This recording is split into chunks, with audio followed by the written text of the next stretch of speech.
ನಾನು ಚೆನ್ನಾಗಿದ್ದೀನಿ, ನೀವೆಲ್ಲರೂ ಚೆನ್ನಾಗಿದ್ದೀರಾ ಅಂತ ಭಾವಿಸ್ತಾ ಇವತ್ತಿನ ವ್ಲಾಗ್ನ ಸ್ಟಾರ್ಟ್ ಮಾಡ್ತಾ ಇದ್ದೀನಿ.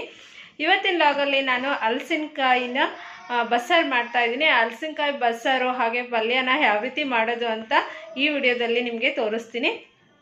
ಅದಕ್ಕಿಂತ ಮುಂಚೆ ಯಾರೆಲ್ಲ ನನ್ನ ಚಾನಲ್ನ ಹೊಸದಾಗಿ ನೋಡ್ತಿದ್ದೀರಾ ಸಬ್ಸ್ಕ್ರೈಬ್ ಮಾಡ್ಕೊಳ್ಳಿ, ಪಕ್ಕದಲ್ಲಿರೋವಂಥ ಬೆಲ್ಲೈಕನನ್ನು ಪ್ರೆಸ್ ಮಾಡಿ. ನೀವು ಈ ರೀತಿ ಮಾಡೋದ್ರಿಂದ ನಾನು ಯಾವುದೇ ವಿಡಿಯೋ ಅಪ್ಲೋಡ್ ಮಾಡಲಿ ನಿಮಗೆ ಫಸ್ಟ್ ನೋಟಿಫಿಕೇಶನ್ ಬರುತ್ತೆ. ಹಾಗಾಗಿ ಹಲಸಿನಕಾಯಿ ಬಸ್ಸಾರನ್ನ ನಾನು ಯಾವ ರೀತಿ ಮಾಡಿದೆ ಅಂತ ನೋಡ್ಕೊಂಬರೋಣ.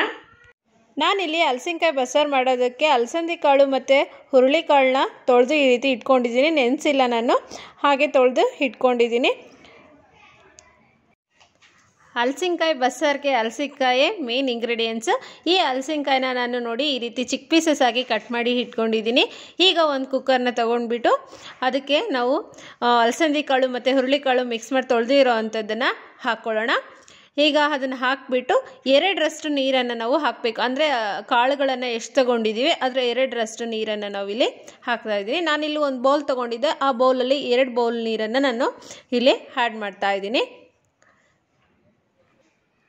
ನೀರು ಹಾಕಿದ ಮೇಲೆ ಹಾಗೆ ಕಟ್ ಮಾಡಿರೋಂಥ ಹಲಸಿನಕಾಯಿನ ಹಾಕ್ಕೊಳ್ಳೋಣ.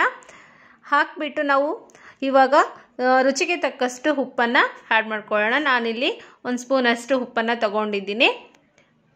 ಹಾಗೆ ಅಡುಗೆ ಎಣ್ಣೆಯನ್ನು ಒಂದು 2 ಟೇಬಲ್ ಸ್ಪೂನಷ್ಟು ಆ್ಯಡ್ ಮಾಡ್ಕೊಳ್ಳೋಣ. ಈ ಅಡುಗೆ ಎಣ್ಣೆನ ಹಾಕೋದ್ರಿಂದ ಕಾಳುಗಳು ಸ್ವಲ್ಪ ಸ್ಮೂತಾಗಿ ಬೆಂದ್ಕೊಳ್ಳುತ್ತೆ. ಹಾಗಾಗಿ ಈಗ ಕುಕ್ಕರ್ನ ಕ್ಲೋಸ್ ಮಾಡಿಬಿಟ್ಟು 3ರಿಂದ 4 ವಿಷಲನ್ನು ನಾವು ಹಾಕ್ಸ್ಕೋಬೇಕು. ಯಾಕಂದರೆ ನಾವು ಹೋಲ್ ನೈಟ್ ನೆನೆಸಿಲ್ಲ ಕಾಳುಗಳನ್ನು. ಹಾಗಾಗಿ ಇವಾಗಲೇ ನಾವು ಫ್ರೆಶಾಗಿ ತೊಳೆದ್ಬಿಟ್ಟು ಹಾಗೆ ಹಾಕಿರೋದ್ರಿಂದ 3ರಿಂದ 4 ವಿಷಲನ್ನು ನಾವು ಹಾಕಿಸ್ಬೇಕು. ಈಗ ನಾನಿಲ್ಲಿ 4 ವಿಷಲನ್ನು ಹಾಕ್ಸಿದ್ದೆ. ತುಂಬಾ ಚೆನ್ನಾಗಿ ಕಾಳುಗಳು ಬೆಂದಿದೆ. ಈಗ ಈ ಕಟ್ಟನ್ನು ಮತ್ತು ಈ ಕಾಳುಗಳನ್ನು ಸಪ್ರೇಟಾಗಿ ನಾವು ಇವಾಗ ಬಸ್ಕೊಳ್ಳೋಣ. ನೋಡಿ ಎಷ್ಟು ಚೆನ್ನಾಗಿ ಬೆಂದಿದೆ. ನಾನು ಕಟ್ಟನ್ನೆಲ್ಲ ಚೆನ್ನಾಗಿ ಸೋಕ್ ಮಾಡಾಯಿತು. ಈಗ ಈ ಒಂದು ಅಗಲವಾದ ಪಾತ್ರೆಯಲ್ಲಿ ನಾನು ಈ ಕಾಳುಗಳನ್ನೆಲ್ಲ ಹಾಕಿಬಿಟ್ಟು ತಣ್ಣಗಾಗೋದಕ್ಕೆ ಬಿಡ್ತಾ ಇದ್ದೀನಿ. ಒಂದು ಸ್ವಲ್ಪ ಹೊತ್ತು ತಣ್ಣಗಾದ್ಮೇಲೆ ಒಗ್ಗರಣೆ ಹಾಕ್ಕೊಳ್ಳೋಣ ಅಂತ. ಅದು ತಣ್ಣಗಾಗೋ ಅಷ್ಟರಲ್ಲಿ ನಾವು ಬಸ್ಸಾರನ್ನು ಮಾಡ್ಕೊಳ್ಳೋಣ.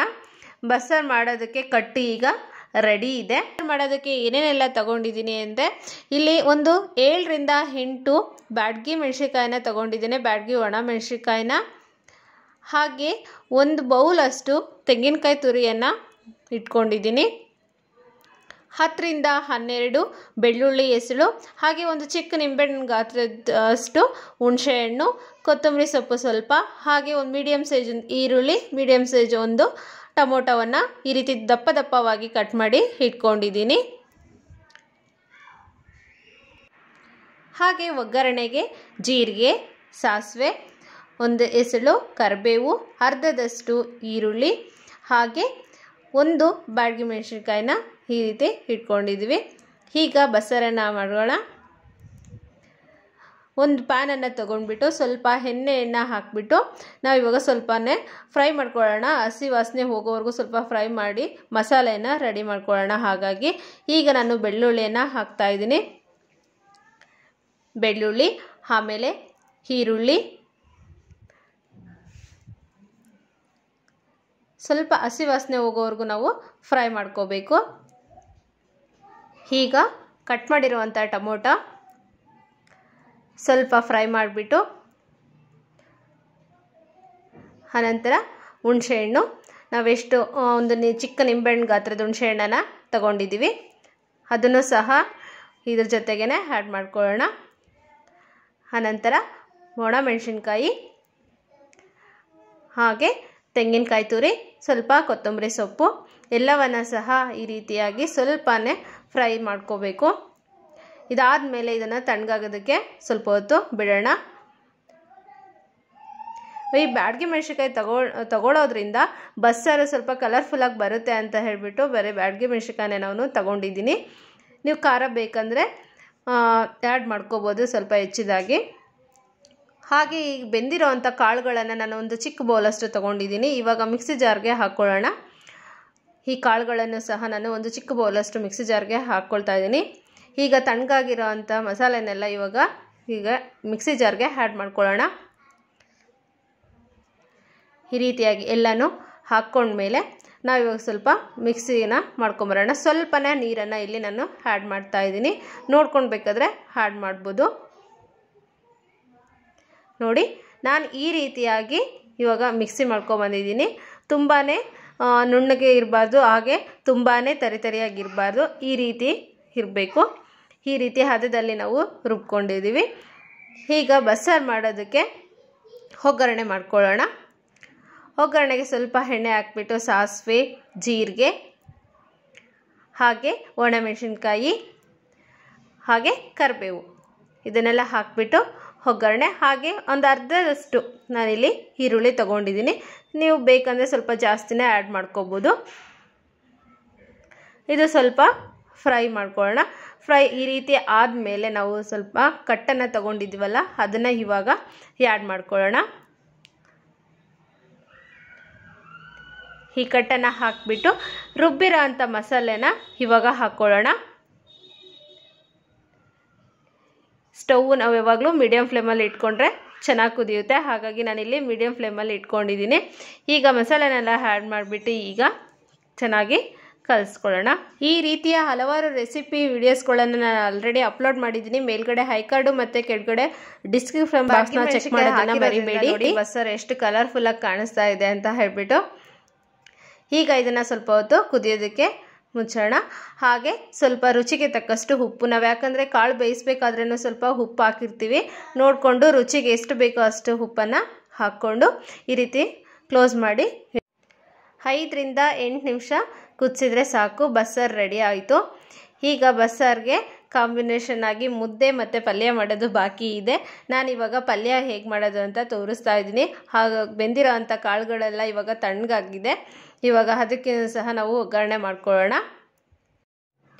ಈಗ ಕಾಳು ಪಲ್ಯ ಮಾಡೋದಕ್ಕೆ ನಾನಿಲ್ಲಿ 4ರಿಂದ 5 ಈರುಳ್ಳಿನ ಕಟ್ ಮಾಡಿ ಇಟ್ಕೊಂಡಿದ್ದೀನಿ. ಖಾರ ಕಮ್ಮಿ ಇದೆ ಅಂತ ಹೇಳಿಬಿಟ್ಟು ಒಂದು 10 ಹಸಿಮೆಣಸಿನ್ಕಾಯಿನ ನಾನಿಲ್ಲಿ ಕಟ್ ಮಾಡಿ ಇಟ್ಕೊಂಡಿದ್ದೀನಿ. ಖಾರ ನಿಮ್ಗೆ ಜಾಸ್ತಿ ಬೇಕಂದರೆ ಆ್ಯಡ್ ಮಾಡ್ಕೋಬೋದು. ಕ್ವಾಂಟಿಟಿ ಮೇಲೆ ನೀವು ಈರುಳ್ಳಿ ಹಸಿಮೆಣಸಿನ್ಕಾಯಿನ ಕಟ್ ಮಾಡ್ಕೋಬೇಕಾಗುತ್ತೆ. ಹಾಗೆ ನಾನಿಲ್ಲಿ ಶೇಂಗಾ ಬೀಜವನ್ನು ಹುರಿದ್ಬಿಟ್ಟು ಈ ರೀತಿಯಾಗಿ ಸಿಪ್ಪೆ ತೆಗೆದು ಇಟ್ಕೊಂಡಿದ್ದೀನಿ.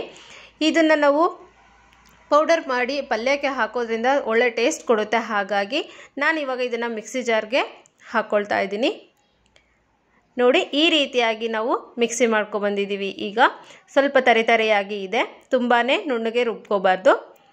ಹಾಗಾಗಿ ಇದನ್ನು ಒಂದು ಬೌಲ್ಗೆ ಟ್ರಾನ್ಸ್ಫರ್ ಮಾಡ್ಕೊಳ್ಳೋಣ. ನೋಡಿ, ಇಷ್ಟು ಒಂದು ಬೌಲಷ್ಟು ನಾನು ಇಲ್ಲಿ ಶೇಂಗಾ ಬೀಜದ ಪುಡಿಯನ್ನು ನಾನು ತೊಗೊಂಡಿದ್ದೀನಿ. ಹಾಗೆ ಒಂದು ಚಿಕ್ಕ ಬೌಲಷ್ಟು ನಾನು ತೆಂಗಿನಕಾಯಿ ತುರಿಯನ್ನು ಸಹ ತೊಗೊಂಡಿದ್ದೀನಿ. ಈಗ ಎಣ್ಣೆ ಹಾಕ್ಬಿಟ್ಟು ನಾನಿಲ್ಲಿ ಸಾಸಿವೆ ಜೀರಿಗೆ ಏನೂ ಆ್ಯಡ್ ಮಾಡ್ತಾ ಇಲ್ಲ. ಡೈರೆಕ್ಟ್ ಹಸಿಮೆಣಸಿನ್ಕಾಯಿ ಮತ್ತು ಈರುಳ್ಳಿನ ಹಾಕಿಬಿಟ್ಟು ಒಗ್ಗರಣೆ ಮಾಡ್ಕೊಳ್ತಾ ಇದ್ದೀನಿ. ಸ್ವಲ್ಪ ಹಸಿ ವಾಸನೆ ಹೋದ್ಮೇಲೆ ನಾವು ಇಲ್ಲಿ ಉಪ್ಪನ್ನು ಆ್ಯಡ್ ಮಾಡ್ಕೊಳ್ಳೋಣ. ಉಪ್ಪು ಹಾಕೋದ್ರಿಂದ ಬೇಗನೆ ಬೇಯುತ್ತೆ ಮೆಣಸಿನ್ಕಾಯಿ ಮತ್ತು ಈರುಳ್ಳಿ.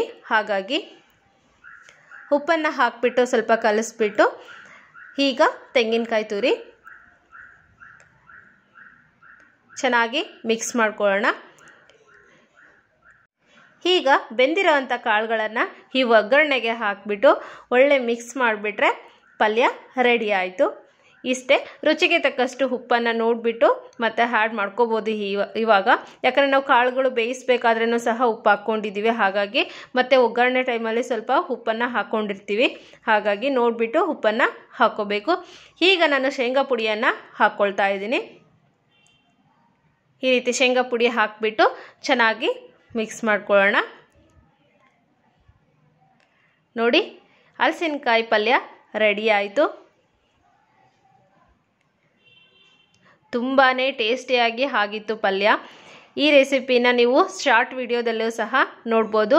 ನಾನು ಬಸ್ಸಾರದು ಮತ್ತು ಈ ಹಲಸಿನಕಾಯಿ ಪಲ್ಯದು 2 ರೆಸಿಪಿನ ನಾನು ಶಾರ್ಟ್ ವಿಡಿಯೋದಲ್ಲೂ ಸಹ ಹಾಕಿದ್ದೀನಿ. ಟೈಮ್ ಇಲ್ಲ ಅಂದವರು ಅಲ್ಲಿಯೂ ಸಹ ನೋಡ್ಬೋದು. ಈಗ ಬಸ್ಸಾರು ಮತ್ತು ಹಲಸಿನಕಾಯಿ ಪಲ್ಯನೂ ಸಹ ಸವಿಯಲು ಸಿದ್ಧ ಆಯಿತು. ಮುದ್ದೆನೂ ಸಹ ರೆಡಿ ಆಯಿತು.